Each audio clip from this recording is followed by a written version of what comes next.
runs down against a Cy Young Award winner. And here they are celebrating, getting ready for the parade tomorrow. And Jerry Hairston Jr. joins us now. Already had two Super Bowl World Series rings, one with the Yankees, one with the Dodgers. Are you going to get another one now, Jerry? You going to have your third ring? Yes, I'm getting my third ring, and I'll be getting my fourth Super Bowl ring soon as well. Yeah, very good, very good. Hey, there's so many great storylines in this series. Freddie Freeman, of course. Shohei Ohtani basically had an invisible sling on. All kinds of stuff. But where do you put Walker Buehler in this and what he was able to do in this series and his comeback? How does he rank in your top storylines of this World Series? Well, it is right up there.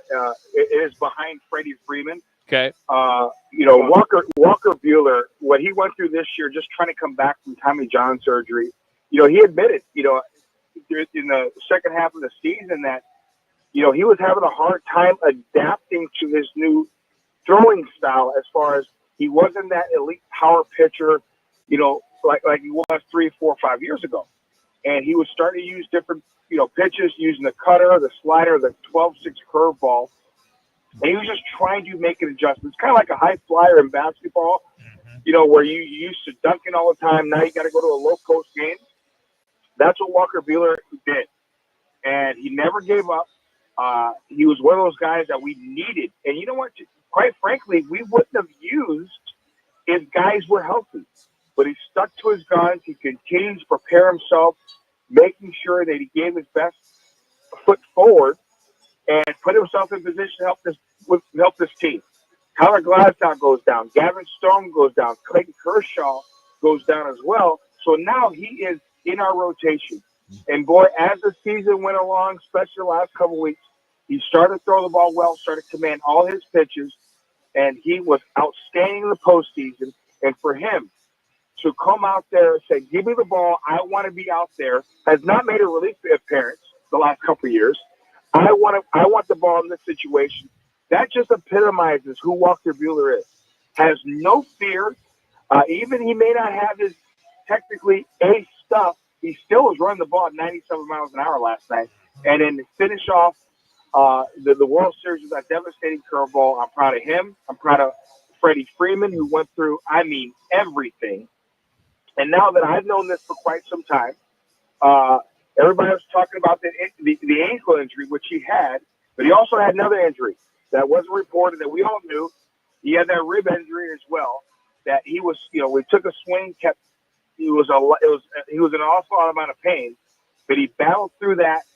And what he went through with his son Max, and what he went through in the postseason with the pain ankle inside, to go out to the World Series and become World Series MVP and have a historic World Series. It just speaks volume of the character that Freddie Freeman has and the leadership he's displayed, not just throughout his career, but definitely this season. Jerry, that thing about the story about the card just came out about a half hour ago. Jeff Passan of ESPN just now reporting, so they must have kept that under wraps pretty good. But, to see that walk-off grand slam home run, same date, about the same area, and then, Jerry, you knew fate had to be on your side because it was at the same exact time, 8:37, some 36 years later. You can't make – Disney would turn that script down because it would be too far-fetched. It would be too far-fetched. We wouldn't believe it. No. But once again, the Dodgers faced a really good Yankees team with a powerful lineup. And in game one, they had their backs against the wall. You don't want to go down 1-0 at home and give the momentum to the Yankees, especially the Yankees who could swing the bat. And for Freddie Freeman to step up to the plate, first pitch swinging, and get a pitch he can handle to walk them off the very same time that Kirk Gibson hit the home run as well. It's just Hollywood, like you mentioned, can't write that script. But that just goes to show the Dodgers. They don't give up. And then for them to be down 5-0 last night in the Bronx against the Yankees, and Garrett Cole is, dealing. Did not surrender a hit until the fifth inning. Yeah. Dealing. And listen, make no mistake about it. The Yankees opened the door with their errors, but they blew the house down. The Dodgers did with that door being open, and they took advantage of the Yankee miscues, and they were able to finish off the Yankees in 5 games in dramatic fashion. Jerry, how explain to our listener how important that forward scouting is, because you talked about Freeman first pitch, hit the home run, the walk-off.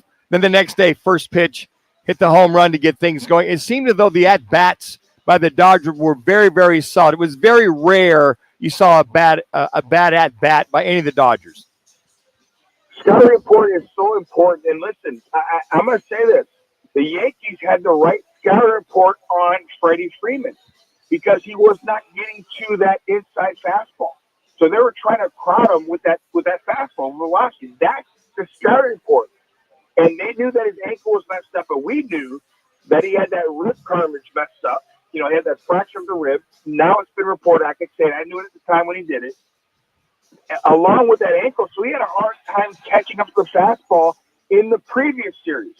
But he had a week off, got himself relatively healthy, and that scouting report, he knew they were going to try to crowd him in that fastball, and he was ready for it. That 92 came in, he hit about 112 out. So scouting reports are very important, but on the flip side, you as a hitter, like if Freddie Freeman knows, they're probably going to try to continue to crowd me until I prove I can turn on that fastball. Well, he proved he did in game 1, able to catch up that fastball and drive it over the wall.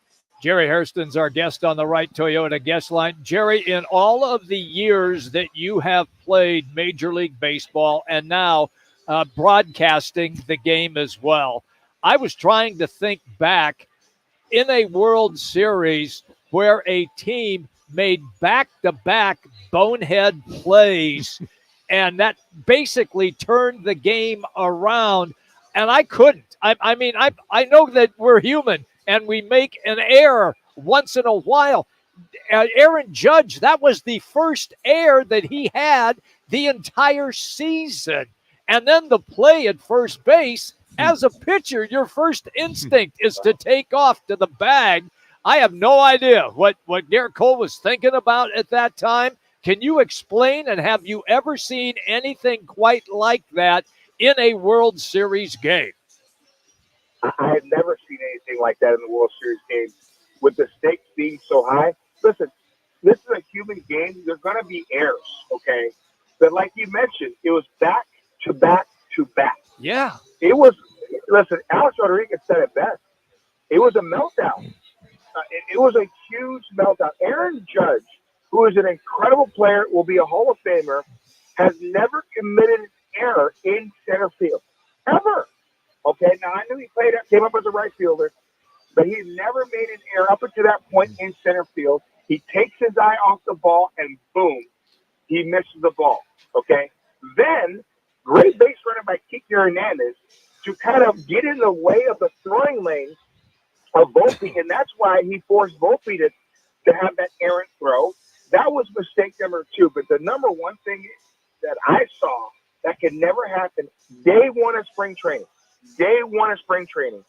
PFPs, pitchers fielding practice. Mm-hmm. They all know ball hits to the right side, pitcher 3 minutes, 3 minutes. Not 99% of the time, 100% of the time. And for whatever reason, Garrett Cole failed to cover the bag. It was definitely a mental error, and it cost them. It cost them big time. So the momentum shifted to the Dodgers' favor, and the Dodgers were able to capitalize. And that's the difference right there. Good teams sometimes capitalize on those type of miscues. Great teams always capitalize on those 3 mistakes. And Dodgers, being a great team, capitalized on it in a huge way. Jerry, you always talk about the details, the little things. I mean, I look at what Betts, Edmund, Kike Hernandez, as you mentioned, little things, right? And then Teoscar Hernandez. I mean, guys coming up with clutch hits or clutch fielding. I mean, I look at those 4. I mean, they were so consistent throughout the playoffs, but specifically in this World Series. So you got to tip your hat to those 4 individuals, aside from 2 the minutes. pitching. But everybody's going Freddie Freeman. Those 4 individuals were constant every game. Listen, you've got to be fundamentally sound. And listen, there's ways to play the game. You got to play the game the right way. And listen, the Yankees really struggled. They played the game the right way, but they struggled with fundamentals all season long. I know a lot of Yankee people still in touch with a lot of the people over there. I know a lot of Yankee fans, and all they talked about was their lack of base running skills. Their defense would hurt them, and it's unfortunate for them and their side that it ended up kind of rearing its ugly head in the biggest moment. And it really cost them a chance to have a game 6. And, if you have a game 6, especially with the Dodgers bullpen, anything can happen. So you got to be able to be fundamentally sound. You got to be able to make the routine play to give yourself a chance to get out, to give yourself a chance on the offensive side to execute and score runs. All right, Jerry. Just the boys, you and me, man. Just talking 1 minute. right now. 1 minute. Nobody else is paying any attention. Just you and me. Give me the approximate time when Juan Soto is going to get off the plane in Los Angeles. Why not, right, Jerry? Yeah. There's rumors that he flew back with the team. I'm kidding. Let me stop. I didn't say that. Make sure when this re-airs, make sure you guys edit that out. Yeah, right. So, listen, Juan Soto is a tremendous talent. He's just turned 26 years of age. He's going to make sure that he listens to all the offers. If I'm him, I would take my time, listen to everybody, and then make my best decision for me and my family. So he's in a great spot.